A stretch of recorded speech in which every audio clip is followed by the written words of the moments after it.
କିନ୍ତୁ ମେଡିକାଲ ଭିତରେ ଏତେ ବ୍ୟବସ୍ଥା ବାରମ୍ବାର ରଥ ମିଟିଂରେ ବାରମ୍ବାର ବିଧାନସଭାରେ କହିଲା ସତ୍ତ୍ୱେ ବି ସେ ସିଡିଏମ୍କୁ କାଢ଼ିଲେନି। ସେ ସିଡିଏମ୍ ମ୍ୟାଡ଼ାମ୍ ଏବେ ବି ଅଛନ୍ତି, ସେ କେବେ ମେଡିକାଲ ଆସନ୍ତିନି।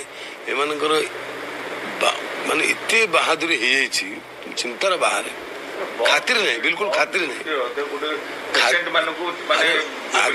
ଆଜ୍ଞା ଶୁଣନ୍ତୁ, କିଛି ଏଙ୍କର ସିଷ୍ଟମ ଏଙ୍କର ବ୍ୟବସ୍ଥା ନାହିଁ କିଛି। କାହାଗରେ କହିବେ ଶୁଣିବୁ କି? ରାଜ୍ୟର ମୁଖ୍ୟମନ୍ତ୍ରୀ ତ କିଛି ଜାଣନ୍ତିନି, କିଛି ଶୁଣନ୍ତିନି, ଖାଲି ମ୍ୟାନେଜ କରନ୍ତି।